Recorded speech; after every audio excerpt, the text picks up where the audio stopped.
L'Égypte célèbre aujourd'hui le 2e anniversaire de la déclaration avancée par les forces armées d'un communiqué qui a marqué l'avènement d'une nouvelle ère, d'une nouvelle phase transitoire. Pour nous donner plus d'éclaircissements, nous avons le plaisir d'avoir en ligne Dr Aissam Abdel Fattah, qui est professeur d'analyse de discours politique. Dr Aissam Abdel Fattah, bonsoir et bienvenue avec nous. Oui, bonsoir. Docteur Aissam Abdel Fattah, nous célébrons le 2e anniversaire de la déclaration du communiqué avancé par les forces armées 12 ans auparavant, marquant ou mettant terme au règne ou à la gouvernance de la confrérie et marquant le début ou l'avènement de la Deuxième République et marquant le début d'une période transitoire. Comment peut-on évaluer les 12 années passées au niveau des réalisations, au niveau de la métamorphose qu'a subie l'Égypte depuis cette date? Eh bien, c'est l'avènement d'un grand événement historique, parce que je me rappelle très bien de discours, ou bien des mots de cette déclaration dont vous parlez. Et c'est une citation très importante, même dans les livres, dans les grandes références sur la révolution du 23 juillet.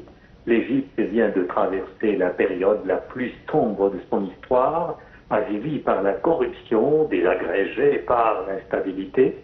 Et c'était le communiqué qui est sorti des officiers libres.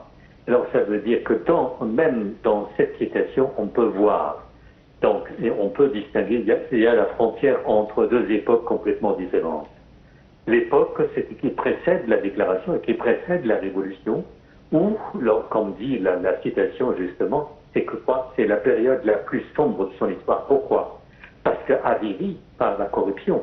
La corruption, premièrement, et puis l'écart énorme entre les classes sociales. Ça veut dire, il faut rappeler une chose très importante, c'est que ici, la haute bourgeoisie, ou bien on peut dire que le gouvernement est entre les mains de quoi? Des grands propriétaires terriens, des fonciers, et le roi, et puis après les grandes propriétés. Toutes les fortunes se trouvent entre les mains des grands propriétaires terriens, alors que la majorité écrasante du peuple était pauvre.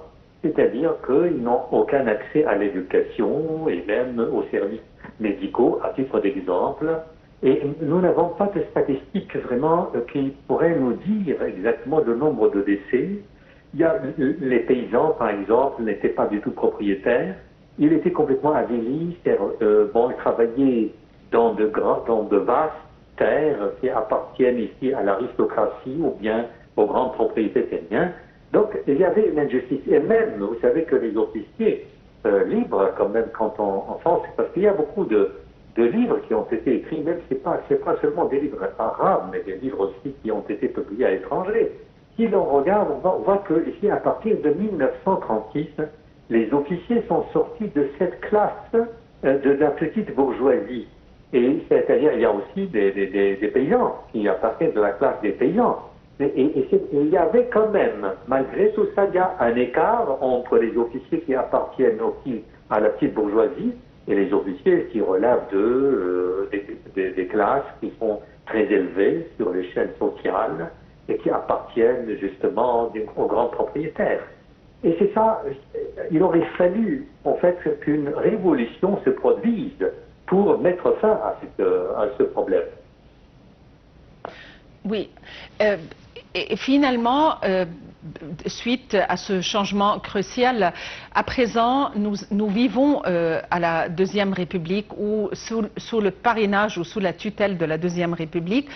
Et nous nous rappelons aussi que en 2013 et suite à la révolution et aux déclarations du communiqué des forces armées, disons que la presse étrangère était quand même, certains médias étaient contre ce qui s'est passé et n'ont pas réussi à voir les choses telles quelles, alors que des millions étaient dans les rues sollicitant l'intervention des forces armées justement pour nous protéger à l'encontre de ces agresseurs de la confrérie quand on a voulu la destitution, quand on a voulu la destitution de leur gouvernance. Quels sont vos souvenirs de cette époque ou de cette période, ou comment est-ce que l'Égypte a réussi à répondre? Moi, j'aimerais bien, parce que moi, personnellement, j'ai une position assez personnelle dans ce thème, parce que vous savez très bien que les Occidentaux, en général, eux qui s'accrochent et qui, toujours, bon, parlent de la démocratie, alors qu'ils sont très loin, vraiment, loin de la démocratie. Ça veut dire la démocratie, ou bien ces clichés qu'ils ne cessent d'utiliser, ce sont des instruments pour manipuler tout le monde.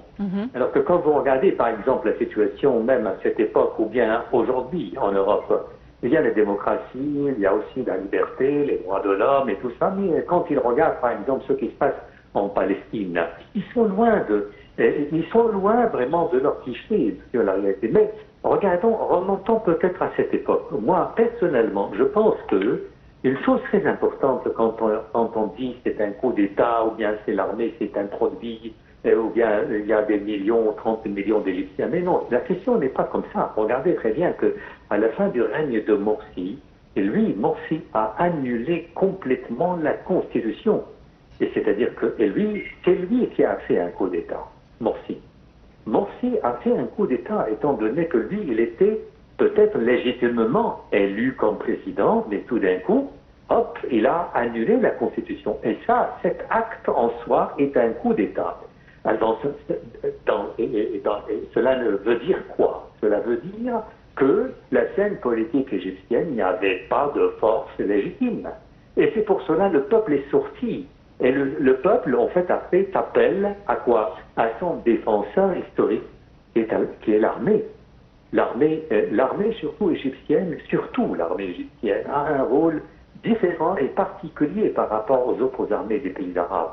Parce que l'armée est sortie du peuple, et l'armée, ça c'est l'expression du peuple, et le peuple toujours comptait sur l'armée, même dans la révolution du 23 juillet. C'est-à-dire tous les espoirs se tournaient vers l'armée. Et c'est pour ça que le peuple égyptien a soutenu l'armée au début de la révolution du 23 juillet. Et ça a commencé par un coup d'État. Mais c'est un coup d'État qui a été favorablement accueilli par le peuple, parce que c'était la seule force, en fait, habilitée, la seule force qui avait la puissance d'écarter un régime corrompu. Vous voyez? Et le groupe d'officiers, c'est un groupe d'officiers libres. Ce groupe est sorti de quoi? Du peuple. Et c'est pour cela, en fait, tout le monde est sorti dans la rue pour applaudir les officiers libres qui ont entamé le coup d'État. Et en 2000, maintenant, en 2000, quand vous parlez maintenant en 2011 et la révolution, tout ça, c'est que ce qui s'est passé le 30 juin, là, ici, c'est que on ne peut pas parler d'un coup d'État parce que il y a coup d'État, l'État n'était pas là. Voilà. C'est-à-dire que le président lui-même a commis une erreur, ça veut dire qu'il n'est plus légitime à partir de fin novembre. Vous voyez, à la fin de son règne. Effectivement. Oui. Oui, effectivement. Justement, moi, je fais partie de ceux qui étaient justement dans les rues pour manifester. On sollicitait l'intervention de l'armée pour nous protéger, tellement on avait peur. Docteur Essam Abdel-Fattah, oui, vous êtes professeur d'analyse de discours politique. Je vous remercie infiniment de votre intervention. Et nous passons à un autre aspect de cette métamorphose de cette deuxième République. Il s'agit là du côté économique et du développement au niveau des investissements, au niveau du commerce et des projets et des méga-projets. Il faut dire que l'économie égyptienne a enregistré une croissance du PIB de 4,77% au troisième trimestre de l'exercice financier 2024-2025 contre 2,2% à la même période de l'année précédente. La croissance du PIB s'explique par le développement significatif de différents secteurs tels que l'industrie manufacturière, non pétrolière, le tourisme qui est un des piliers très importants de l'économie, bien que c'est une industrie très vulnérable et très fragile, et les technologies de l'information. Voyons les détails dans ce compte rendu. L'Égypte note une croissance significative de son produit intérieur brut, le PIB, à hauteur de 4,77% au troisième trimestre de l'exercice financier 2024-2025, contre 2,2% à la même période de l'année précédente, selon un communiqué du ministère de la Planification, du Développement économique et de la coopération internationale. Il s'agit du taux de croissance trimestriel le plus élevé depuis 3 ans. Cette dynamique reflète une reprise durable et une résilience accrue de l'économie face à l'incertitude mondiale, souligne le communiqué du ministère. Cette hausse a ainsi contribué à hisser le taux de croissance des 9 premiers mois à environ 4,2%, contre environ 2,4% au cours de la même période de l'exercice précédent.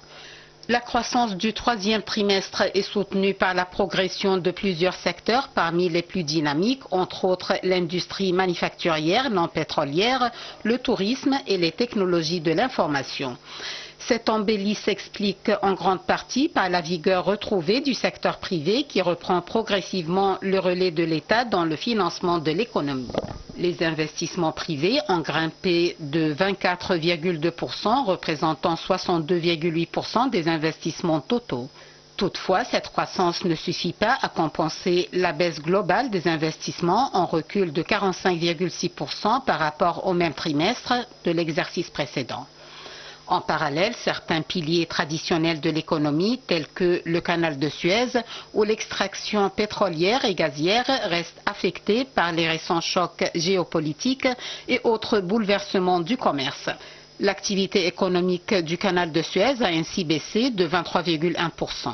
L'extraction pétrolière et gazière a été marquée par une baisse de moins 10,38%, notamment sous l'effet d'un net recul de la production de gaz naturel. Malgré la guerre Israël-Iran déclenchée le 13 juin 2025, l'impact global sur les marchés a été moins important qu'attendu selon le communiqué. Il a ajouté que cela a permis de maintenir les objectifs de croissance pour l'exercice 2025-2026, à savoir un objectif de croissance à 4,5% adopté en juin par le Parlement.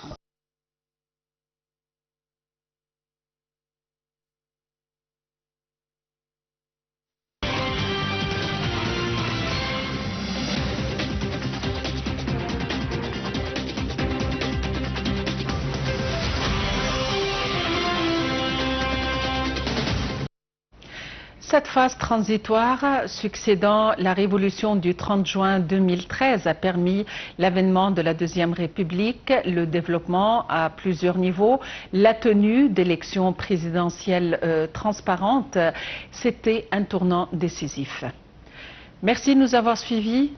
Bon week-end et à la prochaine.